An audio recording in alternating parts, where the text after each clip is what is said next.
Good day, everyone. Today we embark on a journey into the crucial realm of onboarding, where we'll explore the art of setting up new team members for success. I'm Zara CALZADA, and I'll be your guide through this insightful presentation. Francisco is a new employee at the university. On his first day, his laptop wasn't ready, his chair was broken, and his supervisor, Stacy, was out of the office. He was sent to a conference room where someone from HR helped him complete a bunch of forms. He was not introduced to anyone, and when he asked a colleague a question, they were too busy to help. He had no one to go to lunch with, and since his laptop wasn't ready, he sat and flipped through a stack of old manuals and reports all afternoon. By the end of the day, he felt like he had made a terrible mistake by leaving his old job. As a result, he feels isolated, demotivated, and unhappy. This is what likely happens when a new team member is not provided with a proper onboarding. A new job is a big moment for anyone. It's important for employers to remember and recognize that starting a new job comes with a flood of emotions. There's pressure to perform, there are expectations to achieve great things, there are new people to meet. It's a lot to take in, and the more employers acknowledge this, the more time and energy they'll spend supporting the transition and setting up the new employee for success. One thing is certain, new team members will feel more confident and grounded if their new employer is prepared and has a clear process in place for integrating them into the organization. In this presentation, you will discover ways to ensure that newcomers thoroughly grasp the part they play in the business, become productive and confident, and feel that they are an important part of the team. What is onboarding? The initial weeks or months on the job are especially pivotal for the newcomers in establishing attitudes about their role in the organization, their colleagues, and the business. The approach and activities planned for this early period must not only provide job-related information, but also foster a clear understanding of the organization's philosophy and core values. Onboarding is the process of integrating new hires into the organization. It is also known by other names such as alignment, assimilation, integration, and transition.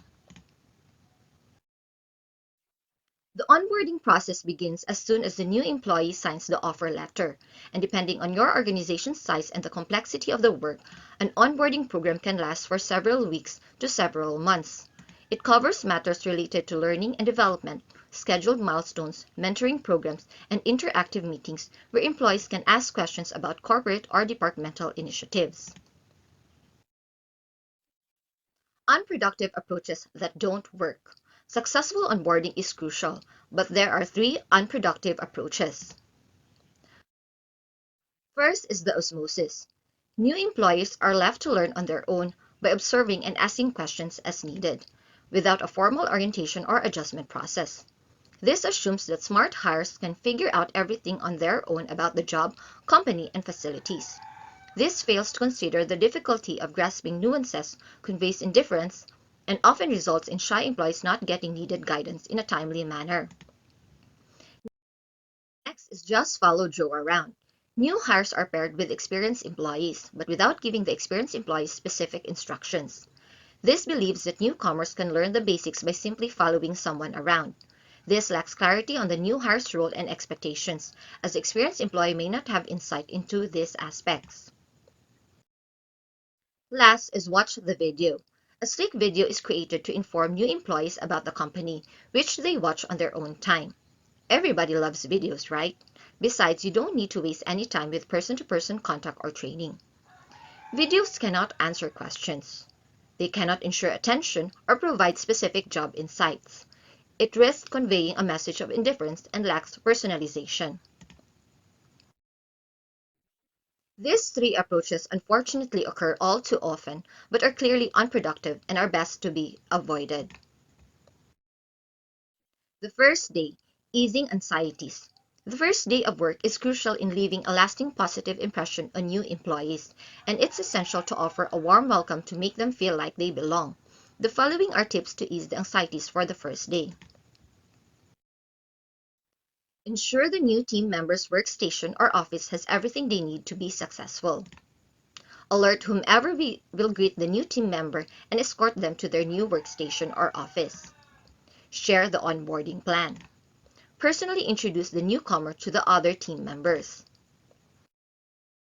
At some point in the day, If the employee will be working in a physical office, give them an office tour. Show the new team member where they can find company employees' names, job titles, phone numbers, and email addresses.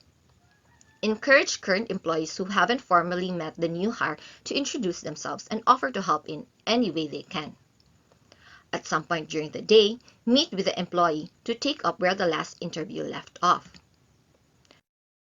Ninth, create a small win opportunity. Take the new team member out to lunch. And lastly, end the day with a friendly conversation. With these simple steps, you can turn one of the most stressful days in a new hire's life into a positive experience. The first day may also include providing the new hire with a company handbook and procedures manual. An employee handbook is a document that introduces team members to the organization and familiarizes them with the policies, guidelines, and benefits that affect their employment. A procedures manual includes a step-by-step process, often called Standard Operating Procedures or SOPs, that team members follow to ensure consistency and compliance of company policies. And yes, they need both. Also, keeping your basic policies and procedures well documented is always a good practice. Whatever effort may be required to get basic company information in print or online can save you time and headaches down the road. The first week, revealing more about the company and the job. In the succeeding days or weeks will be the best time to reveal more about the company and the job. This will help the new hire to build a sense of connection. At the very least, a new employee should know the following: the company's basic products or services, the size and general configuration of the organization, where your company fits into the overall industry, including who the chief competition is, your organization's mission, vision, and values, department goals for the department in which the new team member will be working, and strategic objectives for the organization. Onboarding session agenda. Creating an onboarding session agenda also helps in adhering to a formal structure when providing the necessary information during the first couple of days. Here is a sample agenda for one-day orientation program outlining the time and the activities for the day. A written agenda for onboarding session serves three main purposes. It eases a new employee's anxiety by mapping out what's going to happen during the session. It enables you to adhere to a formal structure, and it shows newcomers that you take the matter of onboarding quite seriously as opposed to feeling you can just wing it. The onboarding of new team members is a process and not just an event. Research from a 2022 report by Sapling reveals that new hires' productivity increases gradually, with 25% rate in the first month, 50% in the second, and 75% in the third. Gallup suggests that it takes around 12 months for new employees to reach peak performance. Therefore, it is essential to extend onboarding support well into the first 90 days and even up to a full year to prevent high turnover rates, as employees are twice as likely to seek another job after a bad onboarding experience. In order to maximize the onboarding experience, here are important considerations. Develop comprehensive checklists to cover all necessary information. Create a culture of shared values and best practices. Implement mentoring programs to provide new hires with valuable real-world insights. And set up feedback mechanisms to continuously improve the onboarding process, with questions focused on what elements were helpful and what could be enhanced. Additionally, gathering feedback from employees several months into their job allows for a broader perspective on their adjustment and provides valuable insights for ongoing improvements. In essence, successful onboarding is a dynamic and ongoing process, one that not only equips new team members with the skills and knowledge they need, but also instills in them a sense of purpose and belonging within the company. By acknowledging the challenges and opportunities presented by new beginnings, employers can lay the foundation for a more engaged, confident, and productive workforce, ultimately contributing to the long-term success of the company. That's it for my report, and thank you for listening. Chapter 11, Ensuring a Competitive Total Reward System. Communicating total rewards is an essential part of your strategy to motivate and retain employees, and it goes well beyond compensation and benefits. It's also a vital part of your value proposition as an employer. It has three key elements that employees value from their employment. First, compensation; second, benefit; and third, work experience. And employees' total rewards combine both the monetary and non-monetary benefits the employee earns at a company. The best strategy combines compensation and benefits with personal growth opportunities inside a motivated work environment. Many organizations calculate the value of each employee's individual total rewards and present it to them on a total reward system, either during annual performance for employees or along with an offer letter for candidates. So this helps give employees a better understanding of all the internal programs the organization has set up to help them personally and professionally, as well as better or recognize the value they get by working for the company. The quality of your business compensation and benefit packages plays a major role in your ability to recruit and retain employees. Compensation and benefits are foundational to your total reward system. If you aren't competitive in those areas, you'll have a hard time attracting and keeping people. But it's important to note that trying to compete on compensation alone isn't a winning strategy either. It's if that's the only driver, you aren't going to be successful. You need to be both consistent and flexible in your compensation practices. The two may sound contradictory, but they actually go hand in hand. Consistency means that you can have a logical plan and structure to everything you do in the areas of compensation and benefits. So the intended end result of balancing these two factors is a wage and salary structure that not only gives your employee equitable compensation but also focuses on the market realities of your industry and business. So creating an effective compensation philosophy requires a constant eye toward the long-term needs and goal of your business. The three major compensation philosophies are the leading market, lagging the market, and matching the market. In other words, do you want to be ahead of the competition, behind it, or aligned with it?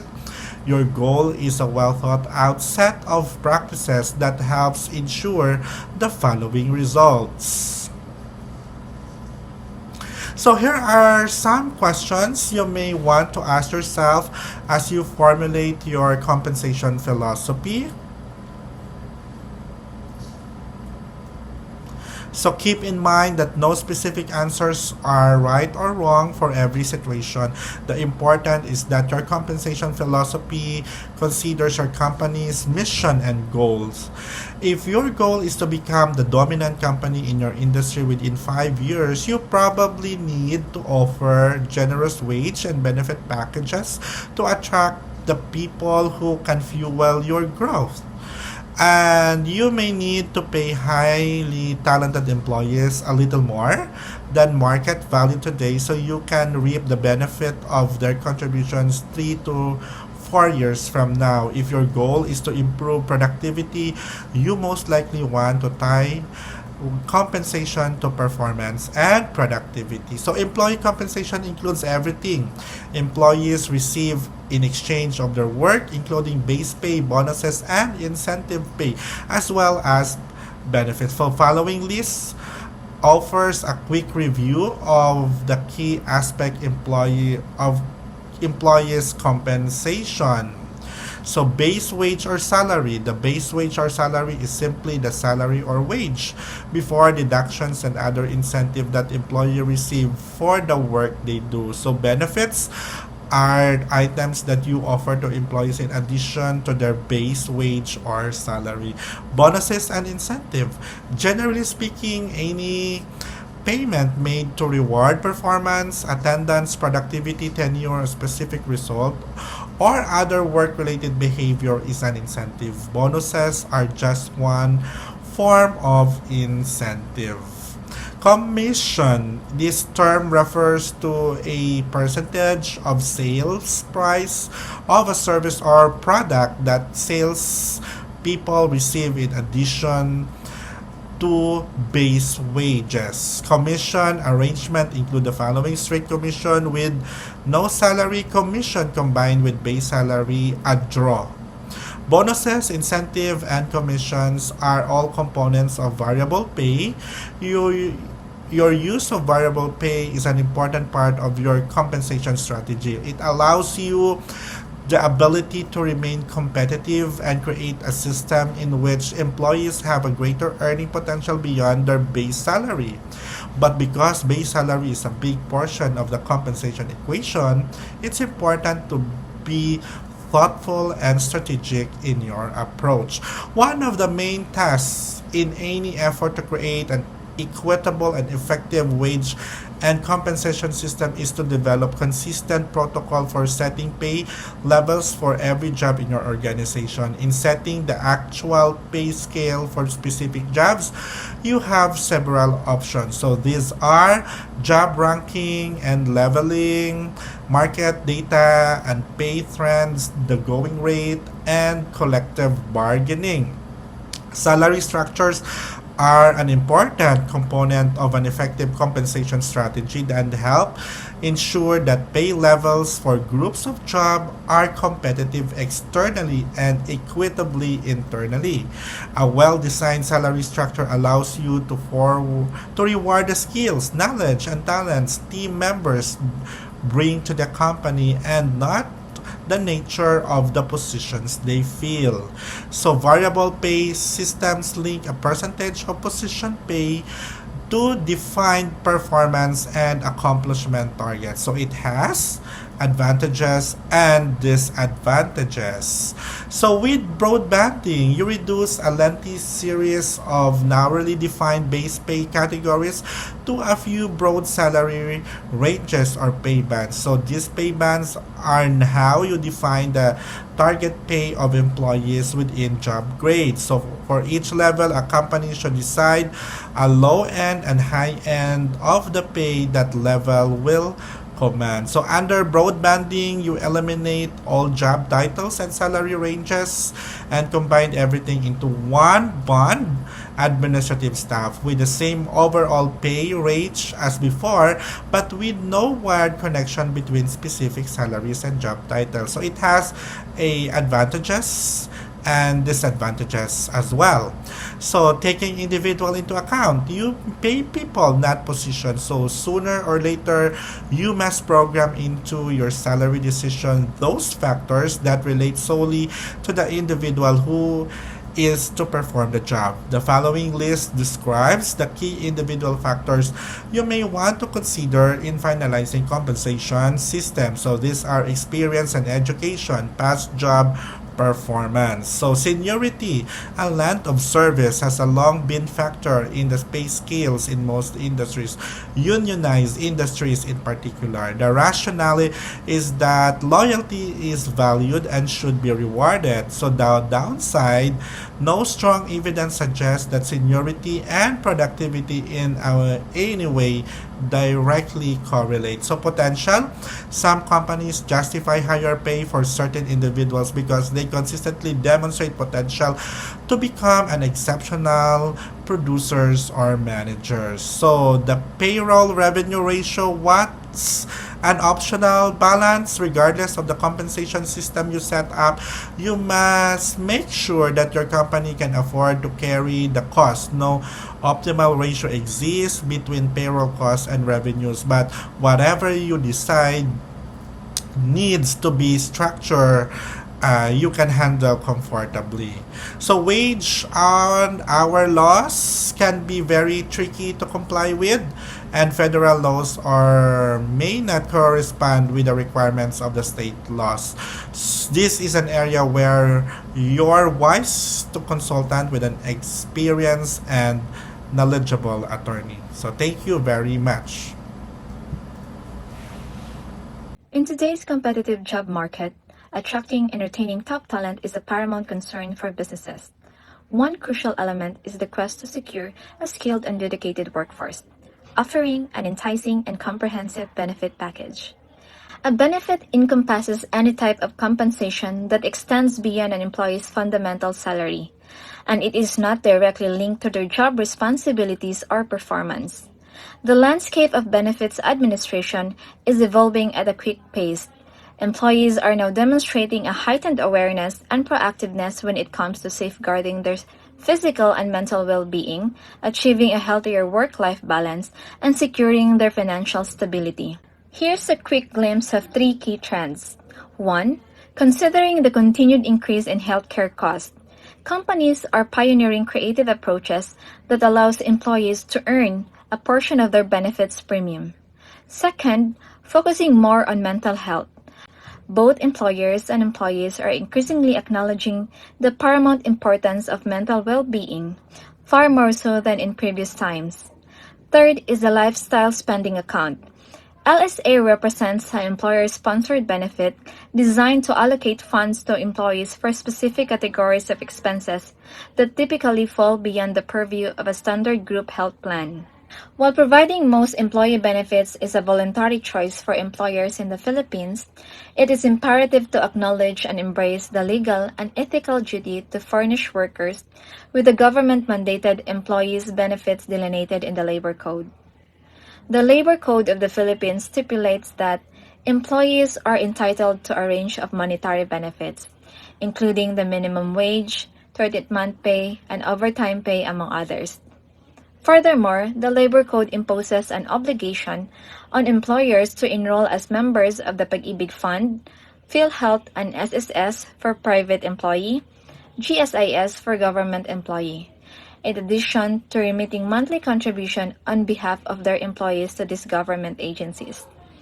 This concerted effort ensures that employees gain access to affordable housing financing, comprehensive health insurance, and social security benefits, all of which are mandated by the law. Health insurance stands at the pinnacles of today's costly employee benefit package. Its administration poses a formidable challenge, not only due to its substantial financial burden, but also because of the vast array of options at hand. In this complex landscape, companies face with a seemingly paradoxical dilemma: how to limit expenses while simultaneously catering to the diverse needs of their employees. To provide some clarity in this dynamic environment, let's explore key insights into the 3 prominent healthcare plan options. First is the fee-for-service plans. These are insurance programs that reimburse members a stated amount for designated healthcare services, regardless of which practitioner or hospital delivers the service. Second is the health maintenance organizations. HMOs offer a wide range of medical services but limit choices to those specialists or organizations that are part of the HMO network. Third is the Preferred Provider Organizations, or PPO, similar to HMO but with several key differences. When deciding which type of insurance plan to carry for your employees, you need to consider the following factors: extent of coverage, quality of care, cost, and ease of administration. The business environment has changed radically in a single generation. Rarely do you see cases of one employee working at a single company for an entire career. In response, retirement plans have become much more flexible and portable. And because many companies no longer offer defined benefit plans, employees are seeking to personally remain in control of this important aspect of their careers and financial security. Retirement plans that companies offer their employees generally fall into these 2 categories. First is the defined benefit plans, generally limited to a large and established companies. Defined benefit plans provide a fixed benefit after retirement, usually calculated by a formula that considers salary level and length of service. The employer may opt to fund these plans or require employees for contributions. Next is the defined contribution plans. These plans are the primary alternative to defined benefit plans and basically involve individual accounts for each participant. Its advantages: these plans are highly popular with employees. They also offer favorable tax treatment, lower administrative costs, and employees can take most or all of funds with them when they change jobs. Its disadvantages: these plans offer no guaranteed payouts, and investment risks fall on employees alone. To continue Chapter 13, I share to you about the employee survey and how to create a meaningful work experience. Employee surveys keep tabs on company morale. In many instances, especially when your company consists of fewer than 50 employees, you would have a hard time getting a good read on the general atmosphere in the workplace. You can establish a personal connection with team members and leaders. However, in the case of larger organizations, periodically conducting a more meticulous employee survey can prove to be highly beneficial. It shows a sincere message that you genuinely value their opinions and inputs. Here are some tips on conducting employee surveys. Be considerate about the timing of the survey. Think carefully about your goal and objectives. Third, share survey goals and objectives with employees. Fourth, give the survey a trial run. Be assured employees that their comments are anonymous. Fifth, communicate to employees the result of the survey. Taking the pulse of your workforce more regularly. Don't limit your use of employee survey to those conducted over a longer period of time. True to its name, a pulse survey is designed to measure the heartbeat of a company by examining such issues like learning and development needs, support from leadership, and opinion regarding pay and benefits. Because survey can be given semi-annually, quarterly, or monthly, they allow you to keep an eye on any significant trends or development. Exit interviews. When you aim to assess the organization overall health and explore ways to enhance the quality of the work experience, you may find that departing employees often provide some of the most honest insight.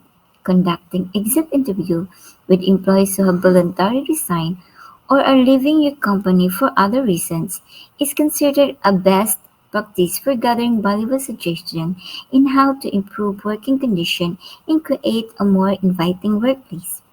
It's worth noting that employees you'd have to terminate while potentially having candid perspective are not ideal interviewers for two main reasons. First, they are unlikely to be cooperative, and second, if they do participate, their feedback is likely to be overly critical rather than constructive. Stay interviews. Many organizations have embraced the practice of conducting stay interviews with their current team members to discover the factors that keep them committed to the organization. In contrast to inquiries into why an employee might be leaving, a stay interview centers on understanding what motivates the employee to remain, how their work experience could be enhanced, and their vision to their future with the organization. And the exciting part, creating a meaningful work experience, there are many ways to do so. Creating a workplace designed to enhance employees' happiness and productivity is an investment that yields various benefits, such as increased employee engagement and higher productivity. These are the following examples that a number of companies to offer. First, providing access to exercise facilities. A healthy workforce is more energetic and productive. Many companies promote employees' health and well-being by providing aside exercise facilities. A good example is my company. We have a mini gym in our building. Second, having an access to mental health services and preventive care, like my company, who tender care not only to employees but also employees' children and couples as well. Third, providing tuition assistance or reimbursement. I myself also are very fortunate and blessed to avail educational assistance plans with my company. As an employee, I feel valued while in return Have a professional with a growing array of knowledge and skill. Designating relaxation spaces. Offering employees sabbatical. Low-cost employees perk, but smaller companies can afford all the perks larger firms can provide, but attractive employees perks don't have to be expensive. Here are some inexpensive but less appealing perks to create more meaningful work experience. Like movies, they can either be a group outing or complimentary tickets. Give some companies like company provide table tennis, volleyball, and basketball. Employee referral bonus, free learning and development opportunities, company celebration during work hours. Saying thank you, focusing on team member recognition. An essential method for fostering a significant work experience involves acknowledging the achievements of team members. Employee recognition encompasses a diverse range of rewards and incentives intended to commemorate various accomplishments by employees. While this measure may be seen as morale booster, the advantage of recognition extend beyond mere goodwill. Defining employee recognition program. An employee recognition program is an acknowledgement of an employee's or team behaviors, effort, or business result that support the organization goals in ways that have gone beyond normal expectation. Examples include exceeding expected. Just how employees are rewarded or recognized for outstanding performance varies from one company to another. Some companies continue to use something as simple as certificate or flag making the achievements, but cash gifts and gift certificate are also popular. Your employees benefit from recognition programs, and so do you. Your employees benefits in the following ways: greater motivation, peer acknowledgement, empowerment and inclusion, reinforcement positive behavior, lowering the stress level, increasing customer retention, higher employee motivation level, typically carry over to satisfy customer and clients. Getting the fundamental in place. Now the time to put an employee recognition program in place. You need to make sure that you have a workable foundation. Here's a checklist to get you started. Make sure the people know about it. Set a budget. Make your recognition an effort, an investment, not an expense. Align overall business strategy. Make it fair. Not every employee recognition award has to be pricey. Here are some super budget conscious alternatives. Give them time off or extra vacation days.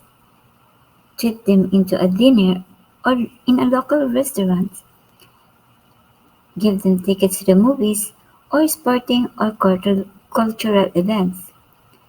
Or a bouquet of flowers.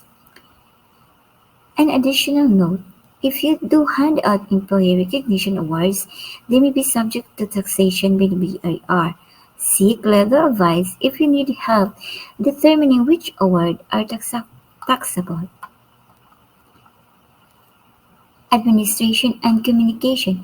Even an establishment recognition program doesn't write itself, you need a capable administrator.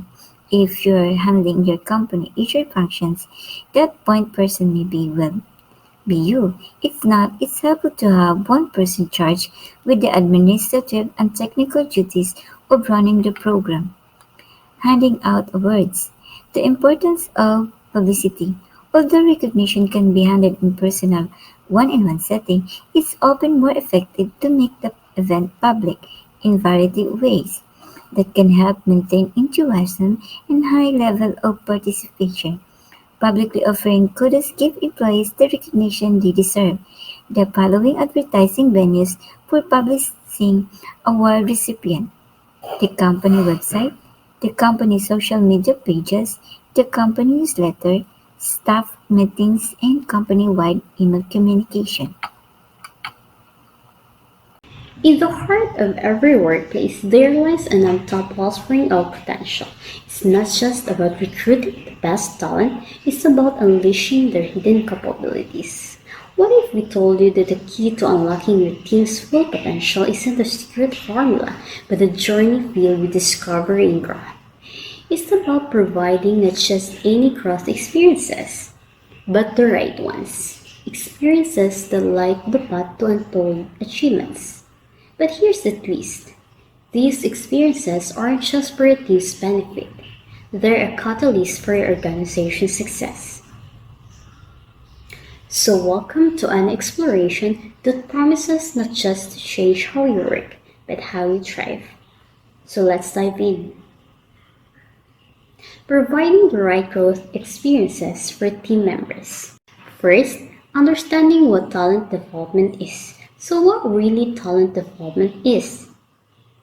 Talent development is the part of the talent management process that ensures team members grow in skills and experience and contribute to the organization by accomplishing their goals over the long term. Here, I delve deeper into talent development, recognizing the goals of talent development and making sure all your employees are being given opportunities for growth. Then, the primary goals of talent development include the following. First, creating a high-performance workforce that allows the company to achieve its objectives. Second, reskilling or upskilling employees so the company can continue to be competitive. Third, increasing employee engagement and retention. Fourth, attracting quality candidates to the organization. Fifth, improving your succession planning. Sixth, improving legal compliance. Then, creating a learning culture. Here are some of the best practices found in companies known for their outstanding talent development initiatives. A mission statement. A mission statement that incorporates continuous learning as a core value. Beyond this, there also should be a steady flow of communication from senior management that reinforces this commitment. Next, a systematic approach. A systematic approach to identifying the skills and knowledge needs of managers and employees that are explicitly connected to business objectives and goals. An administrative support system. An administrative support system that makes it easy for employees to gather information about education and learning and development programs, to relate them to their needs, and to arrange the time in their work schedules to take advantage of those offerings. Then, determining the right growth activities. Here are the steps to gauge the right development and activities. First, identify the business need. Second, determine the goal. Third, identify the right talent development activities to fill the goal. Then, incorporating the 4 ingredients for growth. Regardless of the talent development activities used within your organization, you need to ensure the following factors are woven into any growth experiences. The must-haves: time, focus, accountability, psychological safety. Then, comparing online and in-person learning. Online learning is exactly what it sounds like. Classroom and subject materials are covered virtually. While in-person learning is the traditional way of learning, where students attend face-to-face workshops or learning sessions at a specified time and location. There are obvious benefits and drawbacks to both in-person and online learning. So it's important to carefully evaluate the pros and cons before making a decision that will affect your team members' growth and ultimately career. The key is to determine what works best for your employees, schedules, learning needs, and your overall financial situation. Good day, everyone. My name is Nellen Monto, and I will be discussing identifying the right talent development activity given your needs. So, here are some of the most common talent development activities. First is formal learning and development programs. These programs are typically led by a facilitator and can be delivered in person, virtually, or in a hybrid format. They can be a good option for developing a wide range of skills, but they can be expensive and time consuming. Second, conferences and public seminars or learning events. These events can be a good way for team members to learn about new trends and developments in their industry and to network with other professionals. However, they can also be expensive and time consuming, and the topics covered may not be directly relevant to your organization's needs. Third, executive education seminars. These seminars are typically targeted at middle and upper level leaders and cover a wide range of management concepts and techniques. They can be a good way for leaders to develop their skills and knowledge, but they can be expensive and time consuming too. Mentoring. Mentoring is a one-on-one relationship between a more experienced employee and a less experienced employee. Mentors can help their mentees develop their skills and knowledge and navigate their careers. Mentoring can be a very effective way to develop talent, but it is important to choose mentors carefully. And last, professional coaching. Professional coaching is similar to mentoring, but it is typically more focused on helping employees achieve specific goals. It can be a good option for employees who are looking for targeted support. So, when choosing a talent development activity, it is important to consider your specific needs and budget. It is also important to involve your team members in the decision making process, as they are the ones who will be participating in the activity. So, here are some of the most popular tools that you can use. Microlearning. Microlearning is a way to teach employees specific skills or knowledge in short bursts of learning, typically 3 to 5 minutes long. It is efficient and can be delivered in a variety of formats such as videos, games, and infographics. Second, lunch and learn sessions. Lunch and learn sessions are brief seminar-style presentations that are given while refreshments are served. They are simple and cost-effective way to bring team members together and provide a quick burst of learning on an important topic. Third, individual development plans or IDPs. IDPs are personalized development plans that are owned by the team member in collaboration with their manager. They outline the employee's projected growth and set specific goals for improvement. IDPs are most effective when they are regularly reviewed and updated. So all of these tools can help organizations to develop their employees and create a culture of learning. Here are some factors that influence the effectiveness of a talent development program. Team member readiness and preparations. Participants should be open and receptive to the concepts that are covered in the training. They should know why they have been selected and how the objectives will be helpful to them. Second, the applicability and relevance of the subject matter. Participants should believe that what they're being taught has direct relevance to the day-to-day challenges they face in their job. Third, the overall learning experience. The learning event should be interesting, engaging, and interactive. And last, reinforcement of concepts. Follow-up is critical to ensure that participants retain and apply the skills they have learned. So to create an effective talent development program, you should consider all of these factors. You should also tailor the program to the specific needs of your team members and your organization. And our last topic is about measuring results. So to measure the results of your talent development program, we can gather employee feedback through surveys. So as employees for their feedback, this can be done through surveys, interviews, or focus groups.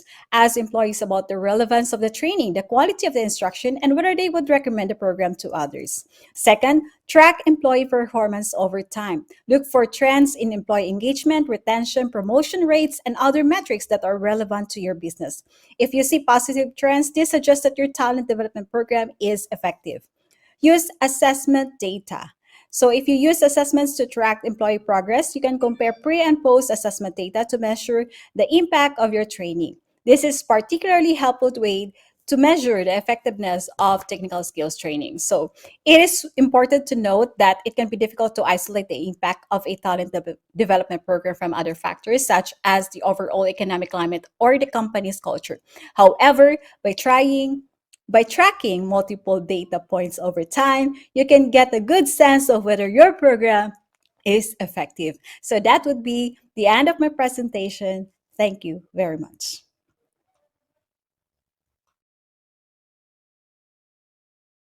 One of the chief responsibilities of your role as a people-focused leader is finding and recruiting the best people. But after they're on board, it's every bit as important to help your staff keep growing professionally. In order to get and keep great talent, you must have processes and programs in place to grow and develop them. This chapter focuses broadly on building leadership capability throughout the business over the long term and specifically highlights career pathing as a way to do that. Career development today encompasses moves in all directions with a focus on growth and impact. It's an attitude that reflects the variety of opportunities all around. Instead of advancing upward, the encouragement for team members today is to embrace a more networked career in which they're likely to move across, then up, then across again. The focus is not on the position title, but instead, the focus is on growth. A career path outlines how internal movement can happen within your organization through expanded responsibility, promotion, or lateral growth. There are 3 simple steps to bring a career path to life. First, create a career roadmap. A career roadmap is a visual depiction of the vertical or horizontal position changes within any business function and is based on both the business goals and opportunities and team members' aspirations. Second, create or leverage the position success profiles for each of the positions within the career roadmap. Position success profiles outline the experience, skills, and competencies necessary for success at each position, so they provide critical guidance around necessary development within the career progression. Third, create a learning and development plan. Based on the experience, skills, and competencies necessary for success in the next desired position within the career map, create an individual development plan that outlines the specific development for the team member depending on their unique need. Mentoring is often a development initiative used within career path as a way to connect team members with necessary expertise to support their growth. The most valuable application of mentoring is its use to fostering overall leadership and career development for your staff. Here are some ways mentors can assist your company's career development efforts. First, helping to identify an employee's long-term career goals. Second, acting as a dedicated role model. Third, unlocking the power of networking. The key to an effective mentoring program is to choose mentors who are temperamentally suited to the task. Mentors should, however, be naturally empathetic and enjoy the role of helping, connecting with, listening, and sharing information with others. Here are some suggestions on how to identify people in the company or even outside the organization. Get recommendations, choose good role models, talk to managers who have expressed that they're nearing retirement or the next phase in their career, and find common ground. Although there isn't an exact science to matching mentors and mentees, consider these factors and 2 specific ways to identify pairs. First is a self-matching or mentees choose. Second, program administrator matching. Employee coaching is simply supporting team members to reach a goal. Your organization can utilize it to help an employee improve an existing skill set or expand into a new one, depending on the organization's requirements. A coach does the following: provides positive feedback to encourage employee growth, discusses the goal or challenge openly, discusses solutions, approaches, or milestones, establishes a plan for achieving the desired outcome, sets a time and date to follow up, adjusts as necessary until the employee reaches the goal.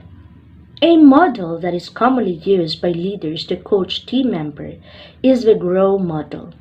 GROW is an acronym that stands for Goal, Reality, Options, Way Forward.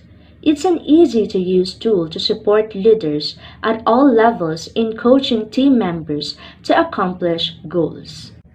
Building leadership capability across the business. Leadership development is a natural subset of career development. Leadership is influence, so by definition of all your team members are leaders. So the following is a common framework for distinguishing different levels of leadership within an organization. Levels will vary based on the size and the type of organization. Number 1. Individual contributors are focused on a specific role or task. Number 2. Managers have a major role played in employees' career growth, not just in terms of team members' career pathing and development, but also understanding individual employees and personal strength. Number 3. Directors are leading managers at this level of leadership. The focus is setting leaders up for success. Number 4. Executive leaders are responsible for leading the business. Defining leadership qualities that will move your business forward. Being or developing a great leader at any level is not a simple proposition. The future is now succession planning. In a way, succession planning is a culmination of career and leadership development. Putting together the succession plan. Businesses manage succession in different ways based on their individual culture. Plans cover a wide range in terms of complexity and degree of formality. Pinpointing succession candidates. After you selected key position in which you want to ensure continuity, it's time to select the individuals from your leadership development efforts who can best fill these roles. When selecting succession candidates, consider not only skills but also how will individual works with others throughout the company, particularly when they transition into position of some authority. Here are the 3 of the most common missteps in succession planning. Number 1. Selecting successor who is mirror image of their predecessor. Number 2. Choosing a successor because their predecessor like them. Number 3. Identifying only one successor. Selecting candidates outside the company. It may seem strange at first to consider succession candidates external to the business. Often timing is what makes the difference. Creating a flexible understanding with succession candidates. Companies handle their interaction with succession candidates in different ways. Developing succession candidates. In addition to general leadership development efforts I mentioned throughout this chapter, you should take the following steps with succession candidates. Number 1. Expose them to the other parts of organization. Number 2. Offer other learning and development opportunities. Number 3. Consider the next person in line. Number 4. Make it as much as movement as possible. Number 5. Utilize the IDP process. Number 6. Consider succession planning technology. Assessing a succession outcomes. A succession plan is important, but it is not enough. That's because a plan doesn't develop people. They need experience, advice, mentorship, and feedback from you. Here are the numbers of barometers that can prove helpful in determining what works and what may warrant reconsideration in your succession planning efforts. Number 1. Are you a new leader successful? Number 2. What do participants themselves think? Number 3. Are new leaders staying on? Number 4. Is the flow of succession candidates consistent? Number 5. Make evaluation habit.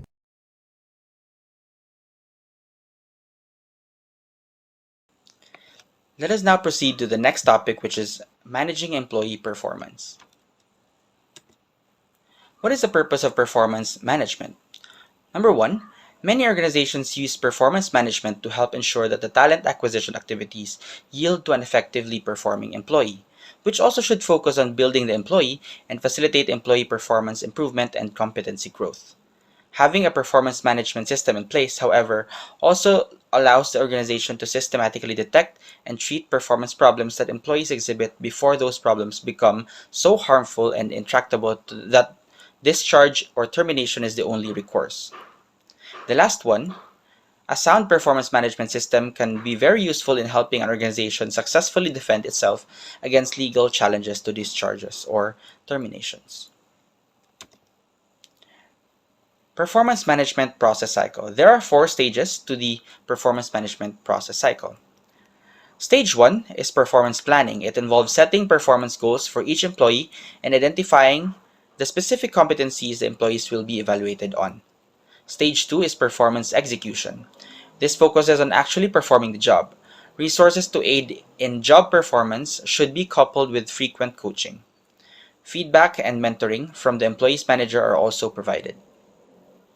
Stage 3, performance appraisal. This step establishes a performance review conducted by the manager at the end of the performance period, usually quarterly. The employee's success in reaching established goals is assessed, ratings of employees' competencies are made, and explanations, comments, and improvement appraisal feedbacks are provided. Last one is stage 4, which is performance decisions. This takes information collected during the performance review and uses them to help make decisions related to the employee's performance. These decisions will likely pertain to pay raises, trainings, and other career plans. This also includes formal identification of performance problems to be addressed. Now we move on to employee performance improvement and discipline. Now, in stage 4 of the performance management cycle, it may be decided that an employee has a severe performance problem, which can set in motion a focused performance improvement process, or PIP, in the next cycle. The process of performance counseling and discipline can be conceptualized in 6 stages, shown here on the left side of this chart. From identifying the performance problems to implementation of corrective action, or worse, termination. The model in the image, right side, breaks down job performance into 3 categories: task performance, citizenship, and counterproductivity. It is important for managers to consider the differences of these types of performance problems because each dimension requires different responses and disciplinary actions. Furthermore, on managing performance issues, the first imperative for managers is to continually monitor employee performance and identify problems. Next, managers should determine why employee performance has become unacceptable. If problems are occurring because of the lack of knowledge or skills, it may be possible to use the third one here, which is corrective action based on training or counseling. And regardless of which corrective actions are taken, employees need to be clearly informed about the consequences of continued failure to perform adequately, and the entire counseling and disciplinary process needs to be documented as well. It is hoped that performance will improve, but if it doesn't, the organization will need to consider termination of the employment. Manager training for effective performance management. Now, we need more competent managers in the workplace now more than ever. One of the most critical components of performance management system is training the managers who will use the system with employees in their work units. Performance management requires managers to possess a complex set of skills and knowledge. Example of training content include purposes of performance management, policies and procedures of the performance management system, legal compliance requirements, among others. It is especially important to stress exactly why and how performance management is used as a retention initiative that seeks to prevent discharge through intensive performance improvement attempts.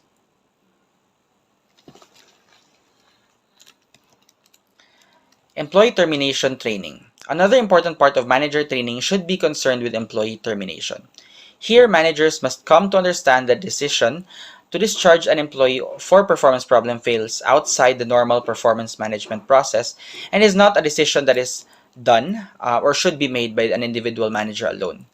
Termination also requires separate procedural and decision-making processes. This could also be covered as part of a regular performance management training program, or a separate program devoted to termination could be conducted. Moving on to progressive discipline in employee management. Earlier, the topic focused on employee discipline, which pertains to behavioral conduct problems that violate rules, procedures, laws, and professional and moral standards. Now we move on to progressive discipline, which supports employee discipline, where it involves a series of penalties for misconduct that increases in severity if the misconduct is repeated, starting with an informal warning and proceeding all the way up to termination as a last resort. In progressive discipline, we emphasize giving notice, behavioral change, and fairness to the employees at all times. Progressive discipline system as rooted in major principles of fairness and justice that can be summarized in the following 5 requirements here on the right for a progressive discipline system. This covers identifying misconduct, notifying the employee, equal treatment, full investigation, and providing a right to appeal. What are the actions to take to ensure fairness in employee discipline? Now, several actions can be taken to address the fairness requirements. The first one is to establish what constitutes misconduct and the penalties for misconduct. The penalty starts with an oral writing or oral warning and progresses through a written warning, suspension, and termination. Second, providing training to employees and managers so that they are aware of the types of misconduct, penalties, investigations, and documentation requirements, and appeal rights. Third, work with managers to ensure that there is a consistency in the treatment of employees, which means same violation should have the same disciplinary actions across anyone in the team. Finally, establish an appeal procedure if one is not already in place, in which employees may challenge disciplinary actions. Aside from the 4 steps mentioned earlier, here are other action points that has to be considered on a general scope. Documentation by the manager is critical in all, especially if it goes past the first-time minor offense and oral warnings where issues become more complex. Thus, the manager must investigate allegations of misconduct, gather evidence, write down what happened, and keep records of what is learned.